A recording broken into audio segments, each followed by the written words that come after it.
Il y a tout juste 6 mois, le rover Curiosity faisait ses premiers tours de roue sur Mars. Web & Tech Review vous propose cette semaine de revenir sur cette aventure. Quelles découvertes ont été faites jusqu'à présent par les équipes de scientifiques de la NASA? La planète rouge a-t-elle enfin révélé ses mystères? Notre équipe de journalistes Web Galactique vous emmène sur Mars afin de découvrir en détail les objectifs de cette mission. Attachez vos ceintures, décollage immédiat. Au terme d'un voyage de plus de 8 mois et après avoir parcouru 567 millions de kilomètres dans l'espace, le rover de la NASA atterrissait le 6 août dans le cratère de Gale, à proximité des premières pentes du mont Sharp. Quelques heures seulement après son arrivée, Curiosity nous envoie ses premières images. Des clichés de l'horizon en noir et blanc et un autoportrait qui ressemble à s'y méprendre à Wall-E. Notre robot allait enfin trouver son terrain de jeu pour mener à bien une batterie d'expériences scientifiques.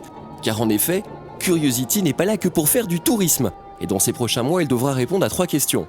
Déterminer si des conditions propices à la vie ont pu exister sur Mars, préparer une future exploration humaine, préciser sa géologie et caractériser le climat de la planète rouge.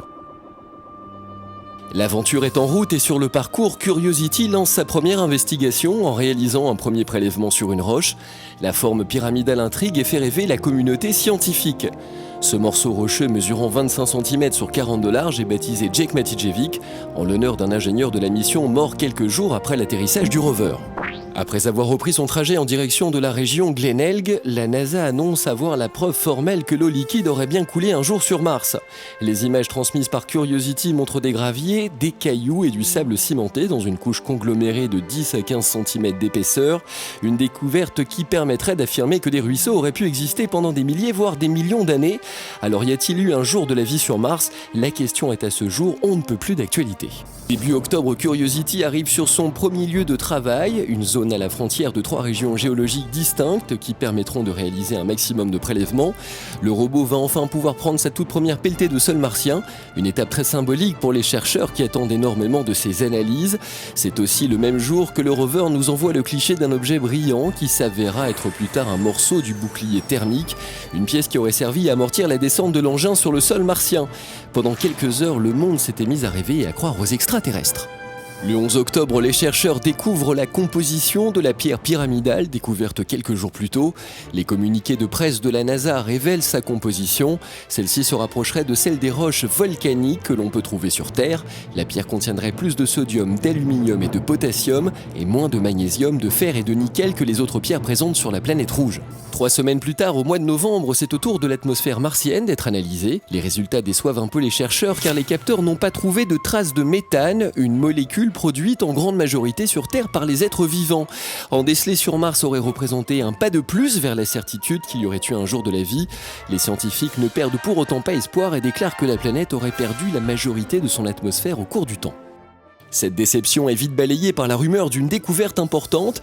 John Grotzinger, le responsable scientifique principal de la mission, aurait en effet laissé entendre à un journaliste que l'un des instruments scientifiques du robot avait fait une découverte historique. Une découverte qui aurait selon lui sa place dans les livres d'histoire. Ses collègues tempèrent ses déclarations et déclarent qu'il est encore trop tôt pour confirmer ces données. Le mystère reste entier et on se prête à nouveau à rêver. Quelques jours plus tard, c'est au tour de la météo de donner du fil à retordre aux équipes de chercheurs. L'agence spatiale américaine affirme avoir aperçu une tempête de poussière à la surface de Mars. D'une rare violence, certaines peuvent même recouvrir l'intégralité de la planète. Des tempêtes qui ne sont pas si rares mais qui intriguent les scientifiques. La NASA retient son souffle. Le petit frère de Curiosity est stoppé pour un moment dans ses recherches. La fin du mois de novembre est fertile en découvertes et l'agence spatiale américaine revient sur les propos de Grotzinger en annonçant qu'il se serait un peu avancé sur ses précédentes déclarations. La NASA reprend lentement mais sûrement le contrôle de l'information et déclare enfin que les instruments du rover n'ont détecté aucune preuve définitive d'organisme martien. Début décembre, le robot explorateur détecte un composé carboné élémentaire, une découverte faite dans des échantillons de sable et qui s'apparente à des assemblages moléculaires nécessaires à la vie. S'agit-il de composants organiques martiens ou d'une contamination terrienne amenée sur Mars au cours du voyage? Cette découverte ajoutée à celle déjà effectuée par le rover renforce la thèse qu'il y a eu de la vie sur la planète rouge. De Bradbury, la zone où il s'est posé, jusqu'à Point Lake, Curiosity a parcouru environ 700 mètres. Si le robot n'a pas encore montré jusqu'à présent de signes de défaillance, le premier bug a lieu le 17 décembre. L'ingénieur en chef évoque un problème de nature à provoquer un court-circuit, une panne qui pourrait compromettre la mission puisqu'il s'agit d'une des pièces permettant de forer les roches. Les scientifiques restent positifs et la mission continue pour trouver de l'eau. Le 18 janvier, les équipes de la NASA révèlent de nouveaux clichés pris par Curiosity. L'une des photos fait particulièrement le buzz sur Internet. On aperçoit un objet brillant à l'affleurement d'une roche. Ce que les non-scientifiques prennent pour une fleur n'est autre qu'un sédiment brillant. Alors après toutes ces aventures, quel constat peut-on tenir de ces 6 premiers mois à la surface de Mars?